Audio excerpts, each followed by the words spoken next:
The history of the Dunedain is a story of decay, a slow descent from glory. As the years passed by, their kingdom slowly dwindled, and these men were powerless to stop their downfall. I'm sure that most of you are familiar with the story of Gondor, the southern kingdom of the Dunedain, and the many troubles that it faced. Though the history of the northern kingdom, that of Arnor, often goes unnoticed.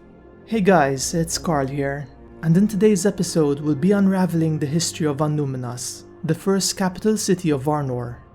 So after the fall of Númenor, Elendil led the faithful Númenorians to Middle-earth, where they established two kingdoms, Arnor in the north and Gondor in the south. This was a time of great prosperity for the Dunedain, for their people were growing more powerful as their numbers increased. And they built many wondrous cities, such as Minas Ithil, Minas Anor, Fornost and Annúminas, the last of which could be found near the lake Vendham. Now it seems that Annúminas was probably the greatest city in the north, or perhaps the most beautiful, for Elendil chose it as the capital city of Arnor, and he lived in this city as the High King of the Dunedain. Considering this, we can understand why one of the 7 Palantiri was kept in Annúminas, for it makes sense that the High King of the Dunedain would have an easy way to communicate with the rest of his realm. This Palantir was actually one of the minor stones, and it wasn't even the greatest Palantir in the north, for the most powerful and largest stone was kept at Amon Sul, which was the name of Weathertop before it fell into ruin. The city of Annúminas is also associated with another iconic artifact, which was the Scepter of Annúminas. The scepter was the chief symbol of royalty in Arnor, for their kings wouldn't wear crowns. And the Scepter of Annúminas actually had a long and rich history, going all the way back to the island of Númenor. It's worth pointing out that the Scepter of Annúminas is different from the Scepter of the ancient kings of Númenor, for that scepter was lost when King Ar-Pharazôn chose to attack the Undying Lands. Instead, the Scepter of Annúminas used to belong to the Lords of Dunedain, who were the forefathers of Elendil, and by the time Elrond gave it to Aragorn, it was said to be over 5,000 years old, and it was probably one of the most ancient works of men that still survived in Middle-earth. Now the Dunedain of the north would start to decline after the Battle of the Last Alliance and the death of Isildur, perhaps because many of their people fell in this war.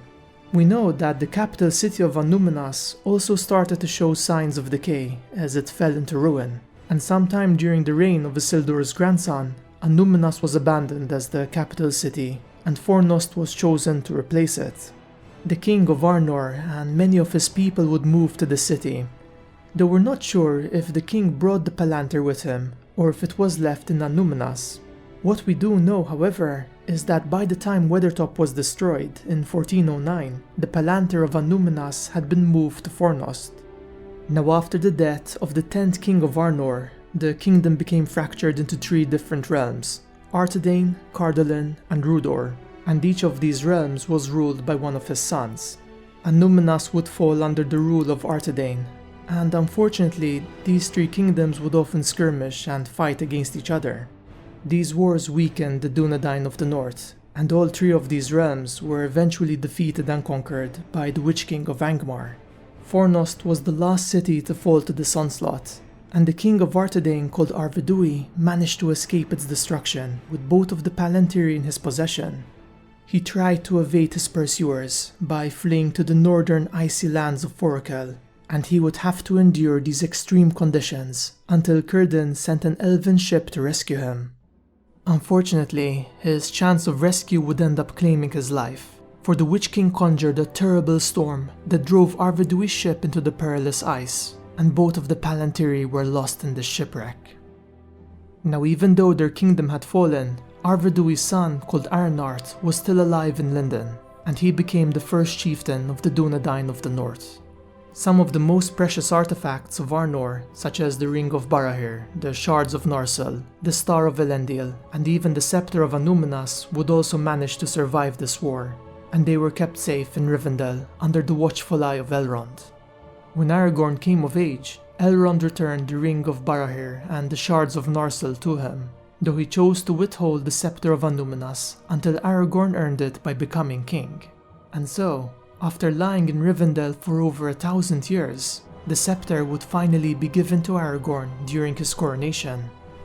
I find it quite poetic that after the kingship of the Dunedain was restored, they could finally start to reclaim and rebuild their ancient cities. We know that sometime during Aragorn's reign, he managed to rebuild the city of Annúminas, and he would stay within this city whenever he traveled to Arnor. He was known to sometimes greet his people and friends at the Great Bridge, and some of these would be invited to stay at his house in Annuminas. It's really cool that a couple of these guests were actually members of the Fellowship, such as Pippin and Sam. Before ending this video, I'd like to share some of my own speculation on why I believe that Elendil chose Annúminas as the capital city of Arnor. Elendil had spent most of his life in Númenor, and while living on this island, the sea must have played a tremendous part in his life. Now Annúminas wasn't near the sea, but it was close to a large and beautiful lake, that of Lake Avendum, and so perhaps this area felt more like home for Elendil, and a fitting place for him to set up his capital. We also know that there was a palantir in the Tower Hills that looked towards the west at the Undying Lands, and it could be used to catch a glimpse of this wondrous land. Elendil would sometimes travel to this area to use the palantir, perhaps to remember the nostalgic view from Númenor, and it was quite convenient that the city of Annúminas was a lot closer to the Tower Hills than the city of Fornost. Anyway guys, this wraps up today's video and I hope you enjoyed it. I'd love to hear your thoughts about this topic, because there are so many things we can discuss. Do you agree with my speculation in this video? Can you think of any other reasons behind Elendil choosing Annúminas as the capital city? And why did the men of Arnor have to abandon Annúminas to move west to Fornost? Couldn't the people of Fornost simply join them in Annúminas instead? Or was there some tactical advantage to this migration? So yeah, feel free to leave your ideas in the comments below and I'd love to check them out and discuss. As always, I'd love to give a quick shout out to all my patrons that choose to support this channel. Your help and support make this channel possible and I really appreciate it. Particularly my Valar tier patrons, Michelangelo and T. Gorman, and also my Wizard tier patrons, James Tudgel, Andrew Bomer, Mike Feeney, Roland Mervold, Zumi, and DudeSir47.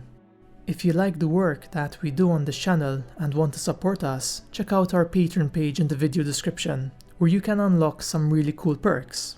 You can also support us by checking out our store, and by following us on Facebook, Twitter, Instagram, and joining our Discord server. All of these links can be found in the video description. Don't forget to leave a like if you enjoyed this video, and subscribe to join our fellowship today. I hope to see you all in my next video, where together we'll once again explore the magical world and lore of Middle-earth.